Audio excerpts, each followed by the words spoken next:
Okay mga ka-savers, for today's video, i-share ko sa inyo yung application na pwede nyong magamit para makaiwas sa mga transaction fee. Lalo na kung ang ginagamit mo ay BPI.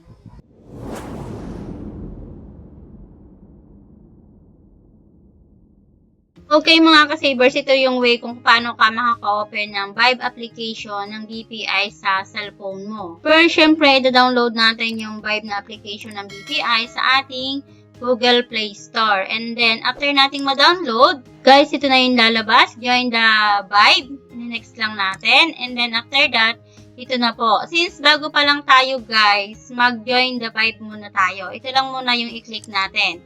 Then, after that, makikita natin dito yung Are you existing BPI online user? Take note mga ka-savers, dapat po kayo ay user ng BPI at meron kayong online account dito. And then, yes lang po natin. Then, magkakaroon tayo or hihingan tayo ng referral code. Guys, nandito lang yung referral code ko. Kung wala pa kayong referral code, ilagay nyo lang po dito. Ilalagay ko sa description ng video ito. And then, isasubmit lang po natin. After na natin masubmit, guys, magdadirect tayo ng login sa ating BPI online application. Okay, ilalagay natin yung username natin dito and password, then login. Then, after that, hihingi po sa atin ng OTP doon sa naka-registered nating cellphone number. Then, submit lang po. And after that, mga ka-savers, take note ha, magkakaroon tayo dito ng 4-digit MPIN, which is ito yung gagamitin natin sa pag-open natin ng Vibe every time na mag-open po tayo. Kaya, mag-create po tayo dito ng 4 na MPIN po. Okay. And then, after that, yan, makaka-receive na po tayo ng congratulations. Ibig sabihin, okay na po yung ating Vibe application.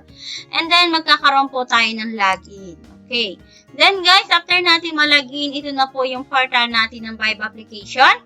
Ito po yung Vibe e-wallet. And then, ito yung BPI rewards. And itong BPI rewards for mga ka-savers, ay makaka-receive kayo nito once naglagay po kayo ng pera dito sa Vibe e-wallet natin. Okay, kung kailangan nyo naman po ng QR code nyo ng Vibe application mga ka-savers, ito po, i-click nyo lang po yung QR code na to para makuha nyo yung QR code po ninyo. Okay, ito po yung status ng loob niya. Mag-a-add money po kayo from original account po natin ng online application ng BPI. Click lang nyo po yung add money dito kapag maglalagay po kayo ng pera.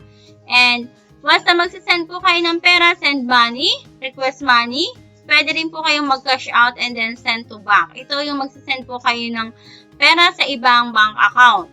Okay, and then pwede ka rin dito bumili ng load at magbayad ng mga bills. Okay, once na nag-add ka po dito ng pera sa Vibe application na ito na po yon.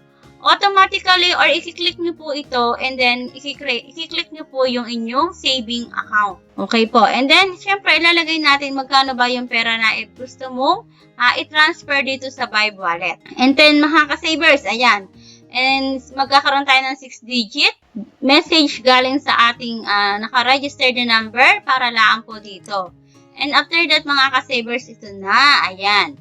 Okay. Meron na tayong pera dito sa e-wallet natin mga ka-savers.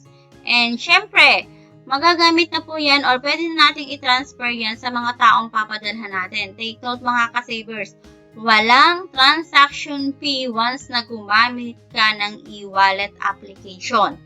Ito po yung napakagandang benefits ni Vibe application ng BPI. Okay, ayan, mga ka-savers, ito yung sample na kung saan ay nagpadala tayo or nag-transfer po tayo ng pera from online application ng BPI to Vibe application. Okay, may points earn na kagad na tayo na 250. And take note mga ka-savers, yung points na yan, makikita nyo po dito sa BPI rewards po natin. O, diba? At pwede nyo po yung magamit kung ano ang meron dito sa Vibe application na mapagamitan po natin. Okay mga ka-savers, that's all po. Sa mga wala pang referral code ng Vibe application, ito po yung referral code na pwede nyo pong magamit. Thank you so much!